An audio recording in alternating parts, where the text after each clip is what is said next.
Bonjour à tous et bienvenue sur la chaîne d'Auto+. Je suis ravi d'être avec vous aujourd'hui pour essayer le nouveau Citroën C3 Aircross. Souvent à la traîne dans les ventes par rapport à ses principaux concurrents français, à savoir le Peugeot 2008 et le Renault Captur, le SUV se repositionne du tout au tout sur le marché de l'automobile. Nouveau look, disponible en 7 places moins cher mais toujours axé sur le confort. Est-ce que tous ces arguments peuvent vous faire craquer pour le nouveau C3 Aircross? Eh bien c'est ce que nous allons voir ensemble.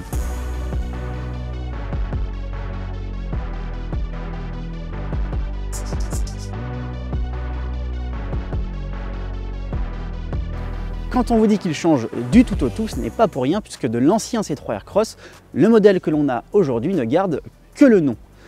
Il repose sur une toute nouvelle plateforme qui va lui permettre de gagner en dimension. Le SUV mesure désormais 4,40 m de long pour 1,80 m de large et 1,66 m de haut. Et niveau style, c'est quasiment le jour et la nuit. Sur la face avant, on a certes une intégration des phares qui est à peu près similaire, toujours en deux parties et reliée par un large bandeau qui intègre le plus si nouveau logo du constructeur. On a un bouclier par contre qui change complètement. On avait auparavant des lignes tirées vers l'extérieur, cette fois-ci elles semblent converger vers l'intérieur et reprennent un petit peu une forme de chevron. Enfin, ce bouclier il est imposant, ce qui est, j'ai envie de dire, un petit peu normal pour un SUV, mais on a un pare-choc qui se dégage bien du reste de cette face avant puisqu'il est dans une teinte de gris qui est différente de celle de la carrosserie. C'est une fois de profil qu'on se rend vraiment compte des lignes beaucoup plus tendues du modèle. On a dit au revoir aux rondeurs du cocheté de chez Citroën et ça se voit particulièrement sur la partie arrière. On a une coupe plus droite qui vient renforcer le côté statutaire du SUV. Pour ce qui est des roues, on a des jantes de 17 pouces pour venir les habiller sur notre finition du jour et on dispose d'une carrosserie en biton avec un très joli vert personnellement je trouve et un toit blanc qui vient renforcer encore une fois cette prestance du SUV. On a du coup des barres de toit noires qui ressortent vraiment de ce toit. Au niveau des lignes, on a celle-ci qui vient parcourir les deux portières et qui rappelle un petit peu les air bumps qu'on avait sur les anciennes Citroën. Enfin, en gagnant en dimension, le SUV a aussi gagné en empattement, ce qui permet d'avoir une vitre arrière beaucoup plus large et plus étirée, ce qui va améliorer la visibilité à l'intérieur, mais ça on y reviendra un petit peu plus tard. On va d'abord finir sur le style extérieur avec la face arrière. On retrouve la même signature lumineuse en deux parties qu'à l'avant, reliée toujours par ce large bandeau noir. On a également le nom du modèle en toutes lettres, C3 de ce côté et Aircross de ce côté-ci. Enfin, pour casser toujours ce comté rondouillet, on a une ligne qui vient briser la malle de coffre. Et pour un SUV, on a encore une fois un pare-choc très imposant qui ressort et qui a les mêmes spécificités qu'à l'avant. Et avant de passer à l'intérieur, on va se parler du volume de coffre, puisque comme évoqué en introduction, c'est un petit peu la prouesse de ce C3 Aircross. Il est configurable en 5 et 7 places. Pour un SUV compact, c'est remarquable, même si bon, il fait quand même 4,40 m de long. Sur notre modèle du jour, en configuration 5 places, on a droit à un volume de 460 litres, ce qui est vraiment très bien pour sa catégorie.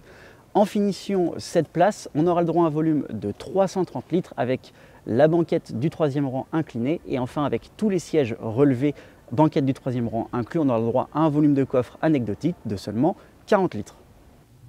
Alors une fois à bord du Citroën C3 Aircross, ceux qui ont déjà pu monter à bord de la citadine C3 ne seront pas dépaysés.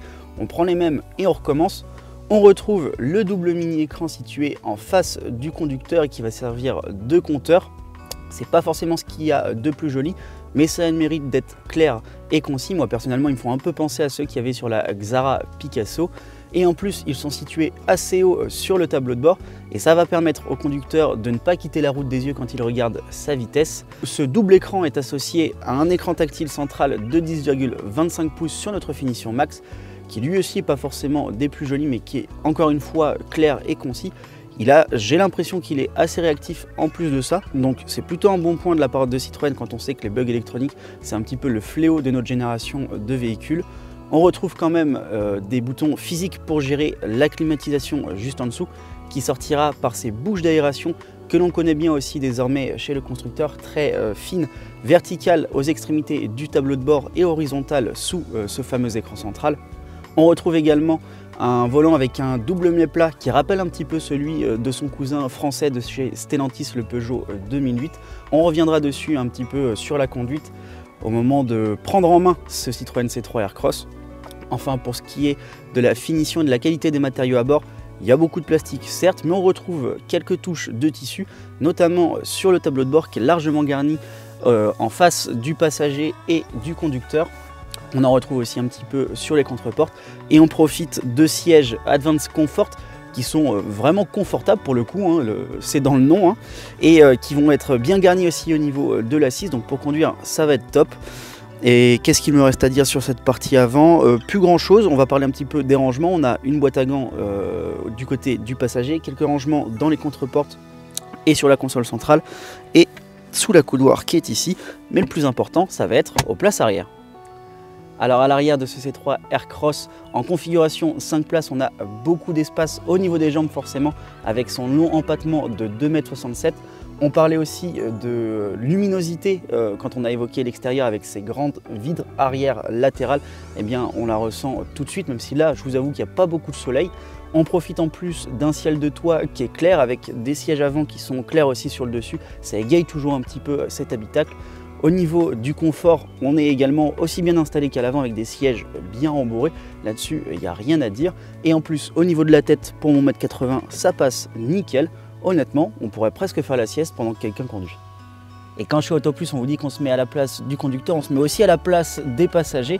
On a fait un petit tour dans la version 7 places et clairement Citroën ne nous avait pas menti. Les 2 places du 3e rang sont clairement faites pour des enfants et des petits enfants. Il n'y aura pas beaucoup de place, je pense que ça se voit au niveau de mes genoux. Ça va être très inconfortable pour voyager dans ces conditions. Néanmoins, quand on est installé au 2e rang, malgré le fait que la banquette soit avancée de 6,5 cm pour permettre l'intégration de cette 3e rangée, on dispose quand même de suffisamment de place pour ses genoux. Là-dessus, il n'y a rien à dire. Ah, maintenant que c'est dit, tu peux me libérer s'il te plaît?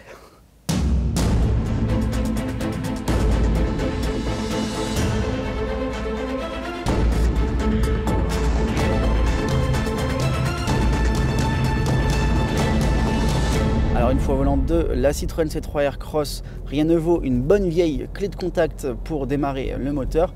Le modèle est disponible avec 3 motorisations différentes, une essence, une hybride et une électrique. On a entre les mains la version hybride 236 chevaux qui associe un moteur 1,2 litre avec une chaîne de distribution et un moteur électrique d'une puissance de 21 kW.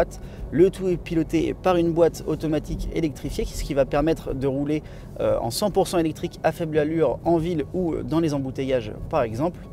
Avec ces 136 chevaux, on ne va pas se le cacher, niveau dynamisme, à la relance ça va être un petit peu compliqué. Le moteur aura tendance à s'emballer un petit peu, mais rien de trop effrayant. En revanche, j'ai été assez surpris par l'agilité que peut avoir le modèle dans les virages là, que l'on parcourt sur ces petites routes de montagne.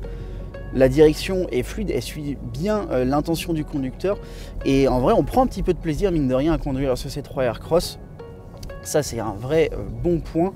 Et puis ensuite au niveau des suspensions avec le système Advance Comfort breveté par Citroën, il n'y a rien à dire, hein, les aspérités de la route elles sont largement gommées. Bon, faut pas prendre des nids de poule à 160 hein, non plus, faut pas aller jusque là. En revanche, si la conduite sur les nationales ou les petites routes de montagne va être plutôt agréable, en ville ça peut aussi être le cas, mais avec le gabarit imposant du véhicule, mine de rien, parce que pour un SUV compact, on le rappelle, il fait 4,40 m de long.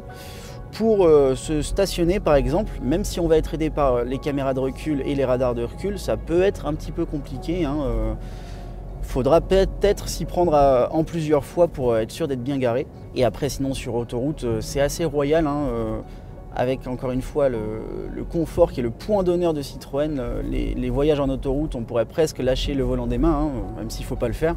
Après, il y aura quand même 2 bémols que je voudrais souligner sur le SUV. Premièrement, c'est la visibilité, parce que même si on est installé en hauteur, parce qu'on a une position typique de conduite de SUV, je trouve que le pare-brise est un peu petit et la lunette arrière encore plus petite. Quand je parlais de se stationner aussi, c'est vrai qu'avoir une lunette arrière qui est assez petite, ça rend pas les choses plus faciles. Et enfin, moi, ce qui va vraiment me déranger, c'est l'esthétique sonore. On va avoir des bruits d'aide à la conduite et de clignotants qui, je trouve, sont pas très réussis. Ça peut déranger un petit peu à l'oreille. Bon, c'est pas ce qu'il y a de plus rédhibitoire, mais c'est quand même un point que je voulais relever avec vous. En ce qui concerne les aides à la conduite, justement, eh bien, ce C3 Aircross, il est équipé de toutes celles qui sont rendues obligatoires par la norme GSR2, mais néanmoins le constructeur a pensé à mettre des petits boutons de raccourci sur le tableau de bord à gauche du conducteur pour désactiver facilement les plus dérangeantes, notamment l'alerte de survitesse par exemple. Et enfin, avant de conclure cet essai du C3 Aircross, je voulais évoquer avec vous quelques chiffres. Le modèle devrait se montrer relativement sobre, même si on n'a pas encore pu le mesurer au labo d'AutoPlus, puisque la consommation est annoncée à 5,3 litres au 100 en moyenne avec ce moteur hybride. Et enfin, au niveau des émissions de CO2, elles sont annoncées de 120 grammes par kilomètre, donc ce C3 Aircross devrait écoper d'un léger malus. Et on va finir cet essai avec les prix. D'entrée de gamme et avec sa motorisation essence, le C3 Aircross est disponible à partir de 19 700 € et avec la motorisation hybride, il commence à 25 800 €. Alors est-ce qu'au final, ce C3 Aircross vaut le coup? Et bien si on reprend les caractéristiques du début, niveau prix, il est effectivement moins cher à motorisation équivalente de plusieurs milliers d'euros que ses principaux concurrents français. Au niveau du design, on aime ou on n'aime pas, mais moi je trouve que Citroën a plutôt bien réussi à relooker ce C3 Aircross, même si à l'intérieur, d'un point de vue technologique, ça va pêcher. Au niveau de sa disponibilité en 7 places, ça va plutôt être circonstanciel, ça dépendra vraiment de votre cas, à savoir si pour vous cette option sera utile ou pas. Et enfin, au niveau du confort, on sent que Citroën maîtrise ce sujet et en plus le SUV dispose d'une agilité surprenante, donc au final ce C3 Aircross pourrait tout à fait vous convenir. D'autant que si jamais vous êtes encore un petit peu sur votre réserve par rapport à la motorisation essence et hybride équipée du nouveau 1,2 litre qui ne s'appelle plus justement PureTech, eh bien la motorisation et la boîte de vitesse sont normalement garanties 8 ans par le constructeur. Voilà, c'est tout pour cet essai, j'espère que celui-ci vous aura plu et nous on se dit à très vite sur autoplus.fr. Ciao!